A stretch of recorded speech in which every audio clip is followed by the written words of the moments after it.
Good evening. I'm Rick Westover, and this is Ask the Specialists on CMU Public Television, and tonight we ask the doctors.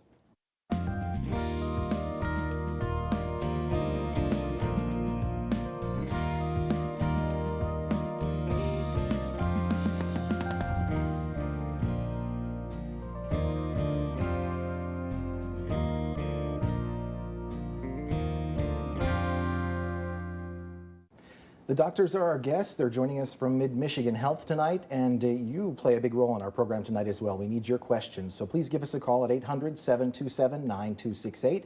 Find us on Facebook under Ask the Specialists or on Twitter at WCMU_AskThe. I want to welcome our first guest, Dr. Jennifer Morse, again with Mid-Michigan Health, specializing, as I understand, in family practice for one, but also sort of specializing in obesity issues as well. Can you tell me about your practice a little bit and the types of patients you run across and the issues that you're dealing with? Family practice is what I've practiced primarily, and that's a specialty that takes care of every age and pretty much every health condition. Over the last 4 years, I've been working on subspecializing in obesity medicine, and within the next few months, that will be my only occupation will be obesity medicine. That really is working on treating obesity, the comorbidities of obesity, identifying its causes. It's a very holistic type of a program and a disease. It's mental, it's physical, it's nutrition, it's exercise. So that's really my focus right now in my practice. Very good, and welcome to the show. We appreciate Thanks. your help.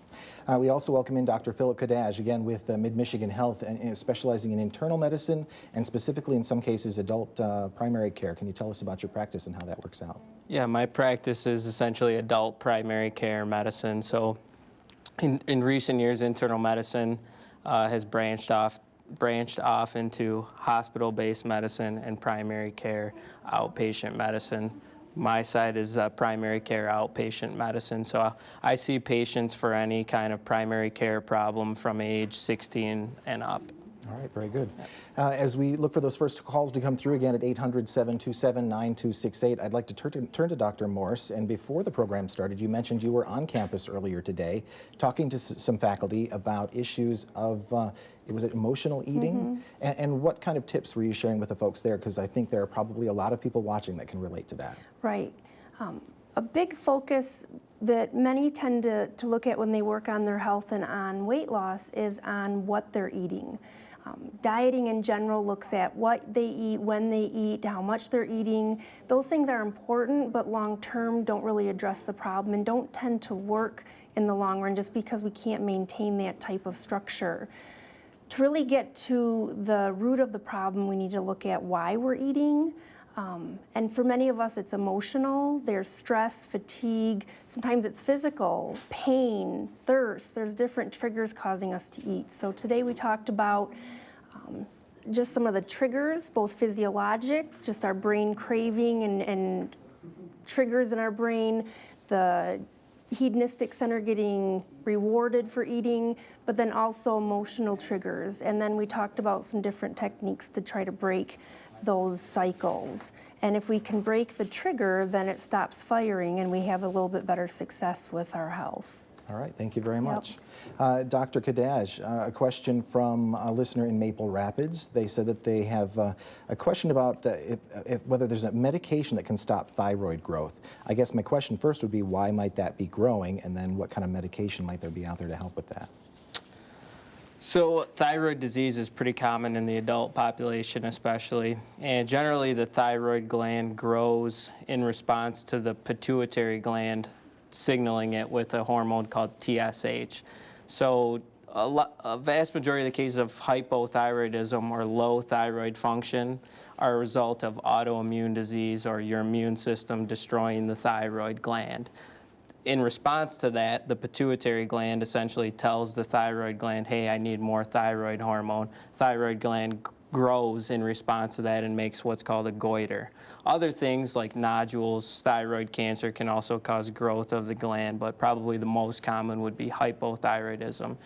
So the first step is diagnosing exactly what's going on, and that's through some blood work, hormone tests, TSH, T4 to be specific, T3, and there's some other There's some other markers in there as well. But those would be the blood tests, and then if the physician saw fit, possibly doing an ultrasound of the thyroid gland to see if there's nodules there, something that needs to be biopsied, or it's just symmetric growth of the gland. So if it is what is generally the most common thing, which would be autoimmune hypothyroidism, the treatment would be replacing that thyroid hormone. And they make synthetic thyroid hormone called levothyroxine or Synthroid that are typically used to replace that, and then the gland shrinks after you initiate treatment. All right, very good. Thank you very much. A question out of Maple Rapids once again, and this for Dr. Morse. Can insulin make your sugar go higher, referring to diabetes issues, and does it make the liver release more sugar? This patient has noticed larger amounts of sugar, I'm guessing maybe higher levels when they maybe test their blood. Any thoughts for those folks? Diabetics in general, one of the three main problems with diabetes is that the liver will overproduce sugar when there is not food coming into the system. There's also insulin resistance, so the body cannot use the insulin that's around as well. Taking insulin can help overcome some of that sensitivity, but it should lower your blood sugar. So it should not cause a raise in blood sugar. It should not cause excess production of sugar from the liver. But again, that excess glucose production from the liver is one of the dysfunctions in type 2 diabetics. All right, very good. Thank you. Just to add one thing to that, possible instance where it might occur is like a rebound hyperglycemia. So for example, if someone is using insulin, drops the blood sugar too low, the body responds by a rebound hyperglycemia. So if they're experiencing a low and then a high afterwards, that could explain that, but I don't know if that's the case. All right. Out of Midland, for Dr. Kadaj, this person says that their daughter recently donated blood. How long does it take the body to replenish that blood? Are there any side effects to donating blood? Well, side effects to donating blood would be, acute blood loss essentially. So people can, oftentimes they could faint or pass out from a lowering of their blood volume at the time of donation. No real other side effects other than that. Your body's very capable of replenishing the blood that was lost. But the life cycle of a red blood cell is about 180 days. So if I'm correct, it takes about that amount of time to replenish the red blood cells completely that were lost. Okay, very good. Out of East Tawas, a question about the blood once again. How can I get my hemoglobin back up? It's currently at 9.2. I don't know what the 9.2 means, so if you could describe that first, and then how do you rebound those hemoglobin levels? Dr. Morse? What gender is the person? Does it say? It does not say. Depending on age and gender, the normals of that number are a little different, but for women it's about 12 to 14. For men it's usually 14 to 16. Does that sound about the roughly. normals? Every lab's different, but that's about roughly Yep. what, And a drop in 1 point is almost a unit of blood. It's a drop of about a unit of blood. It's extremely hard to answer that question without knowing why that person's anemic.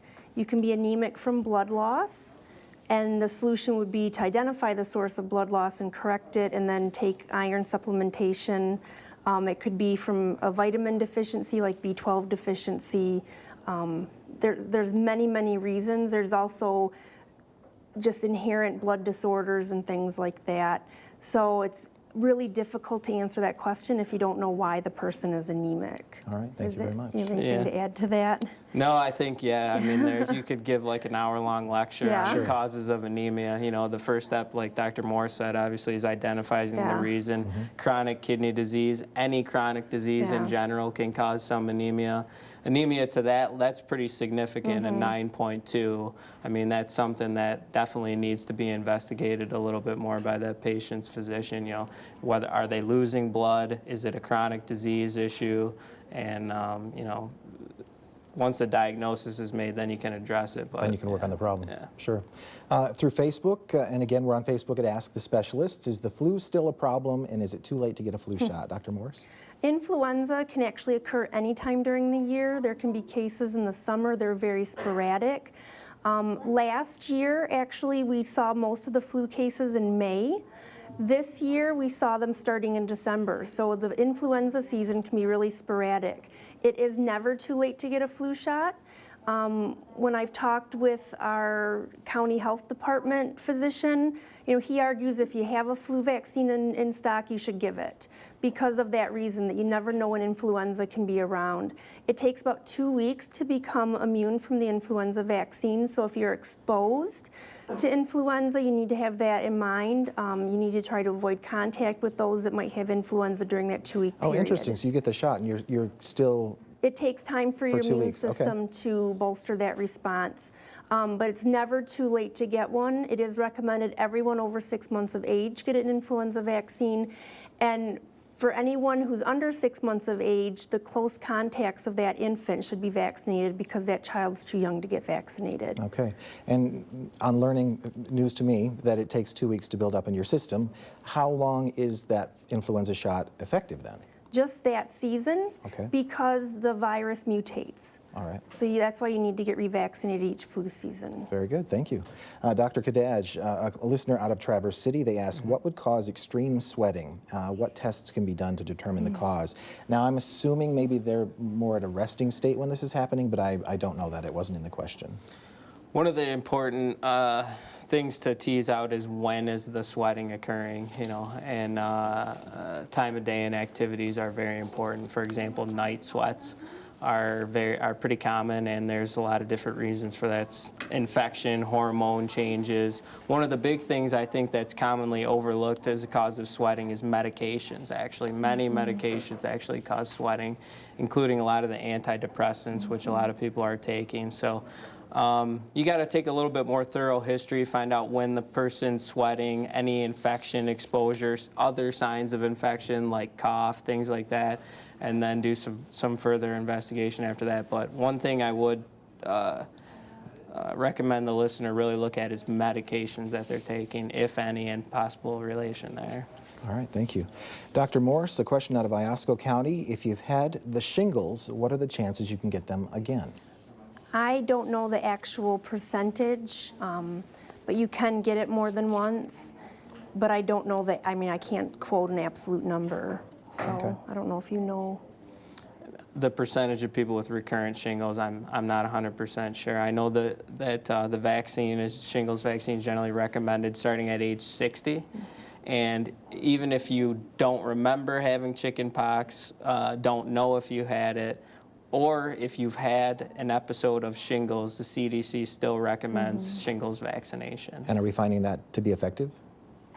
The data's less conclusive in someone in a recurrent event of shingles, but in prevention of a first episode, the data is pretty strong. All right, very good.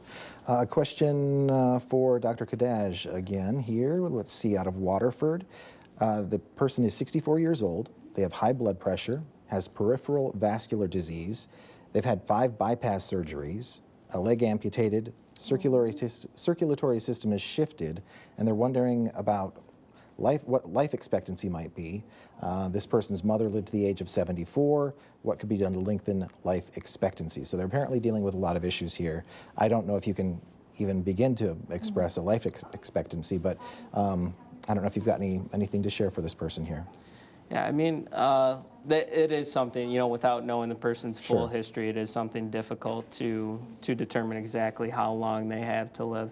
That person is what's known as a vasculopath, basically has blood vessel disease everywhere, coronary artery disease, legs, probably some of the arteries in the abdomen, neck, brain, has blockages everywhere.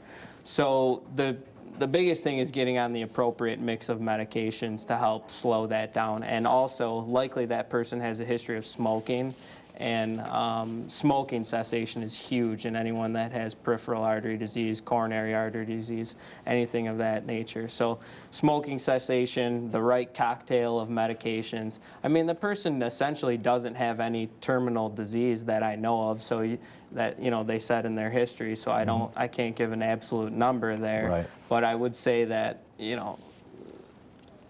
they're very sick, and But you're also saying that there are some avenues to follow. And yeah. I mean, there's nothing there. It's not like terminal cancer or anything like that. The person's sick, has a lot of problems, but there's nothing that to say that they can't live another 3, 4, 5 years, maybe Right. even longer. Who knows? Yeah, and maybe stay in close contact with your doctor so that you can work through a lot of Might those not issues. be a bad idea. Yeah, all right, very good.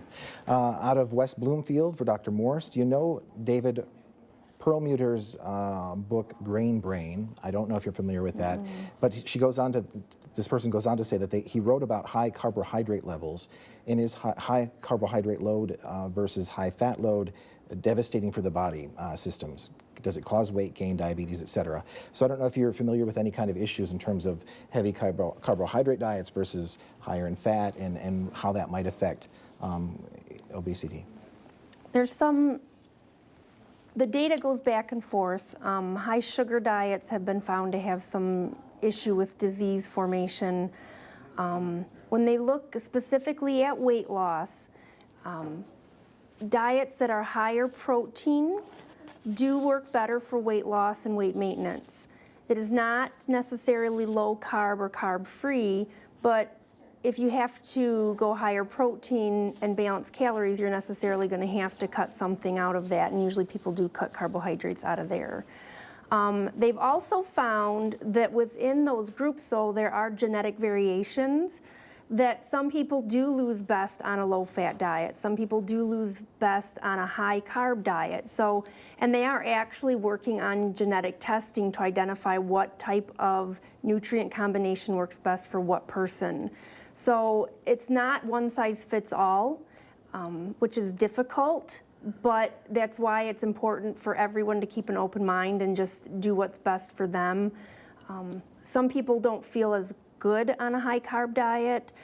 Some people don't feel as good on a high protein diet either. So again, higher protein tends to work better. High sugar does have some concern for disease formation. But I certainly don't promote any no carb or elimination of an entire food group or any Sure. one food. Well, it's interesting because it sounds like different people react differently to different diets too. Yes. So that makes it difficult to sort of narrow that down. Right. Okay. Very And good. we don't quite know. I mean, they're working on identifying that for people, but we don't really know who is going to do best on what type of meal plan yet. All right, thank you. Dr. Kadaj, we sort of have a follow-up on our question about the sweating earlier via Facebook. Again, we're on Facebook at Ask the Specialists. Why do I sweat so badly when I take pain medication? You talked about that interaction. What causes the sweating to follow certain medications? So I think probably that person is referring to opiate-based pain medication. It's not usually related to taking the medication. It's usually more related to essentially a withdrawal from the medication. So if you're taking like a short-acting pain medication like Norco or Vicodin or something like that in the opiate-based group, that medicine has a shorter duration of action. So when the medicine starts wearing off, a lot of times people will get sweating related to that. It's almost like a mini withdrawal kind of thing. Okay. And then when they take the medication again, it goes away. That goes back to my point previously, which is, you got to really delve deep into the medication to someone who has unexplained sweating. All right.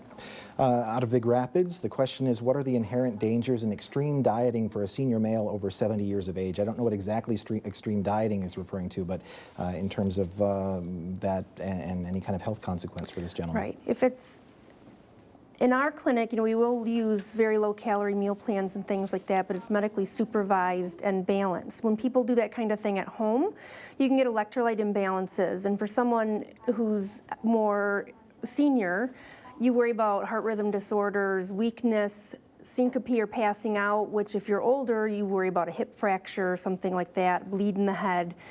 So those are major concerns that we worry about. Blood pressure fluctuations are another concern because many people of that age group may be on blood pressure medications, maybe on diuretics, and if you're on a very low-calorie plan, you can lose fluid and then get lightheaded, and you need medication monitoring if you're doing something like that.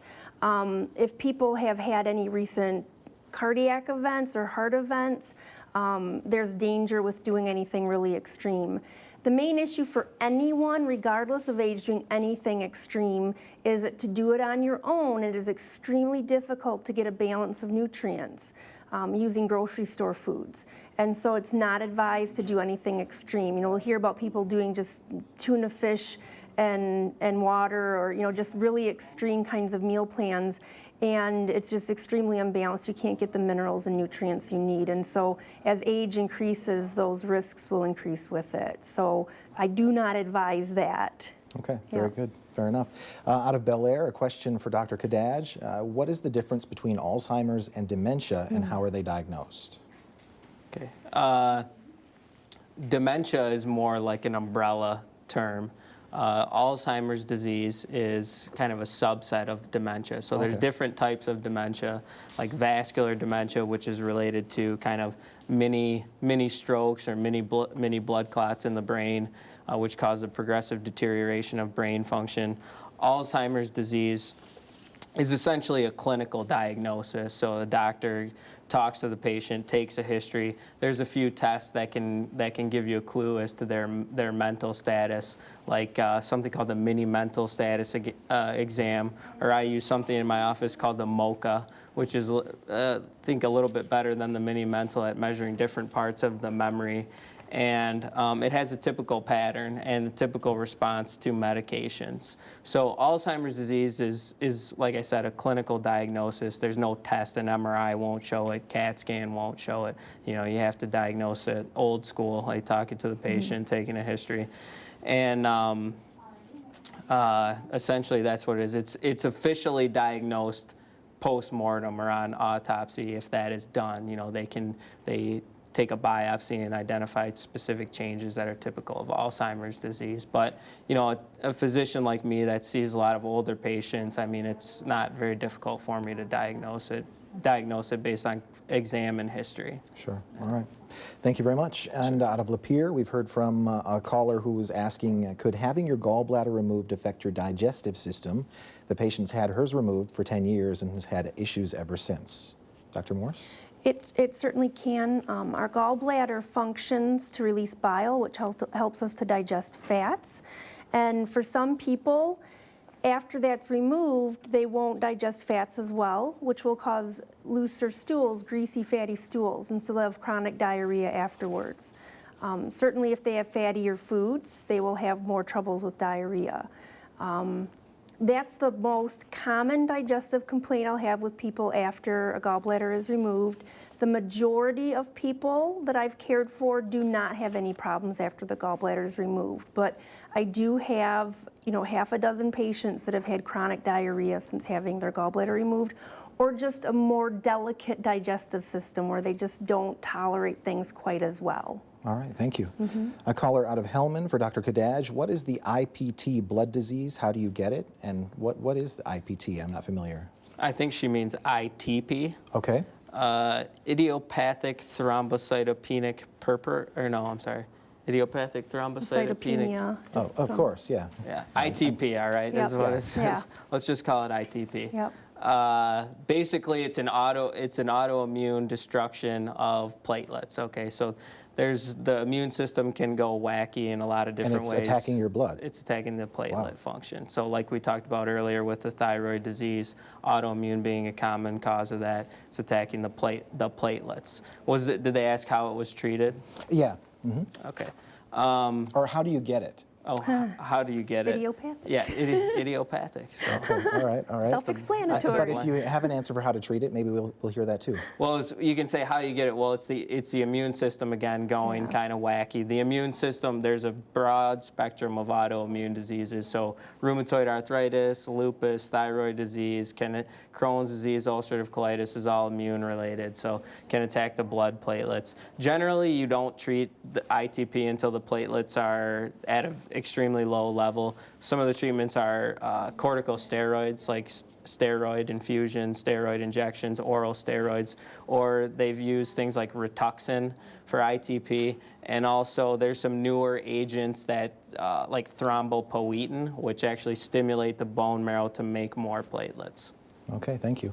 And I didn't mean to sorry. interrupt No, go when ahead. I had said jokingly it's idiopathic, because in my experience, they often don't really find why it happens. Okay. You know, Right. it just, people never find why their immune system decided to attack their platelets. So I didn't mean to interrupt by that, but no I was, problem. I'm highly offended. yeah, I'm so sorry, but it was just kind of jokingly, because it's when we say idiopathic, it just kind of means, oh, we don't really know, it just happened. Gotcha. And so it's frustrating for a lot of patients, and that's probably why that caller called. Fair enough. We have just a moment or two left. Can a person get rid of diabetes too, or will they have to maintain that for the rest of their life? A caller from Detroit. Dr. Morse? You can definitely reverse that. You know, by pure definition, it's having a fasting blood sugar over 126 more than once, or having a hemoglobin A1C over 6.5. And if you lose a significant amount of weight, exercise, eat properly, and off medications can maintain your blood sugars below those points. Very commonly people get to pre-diabetic stages, but I've seen people get to non-diabetic stages.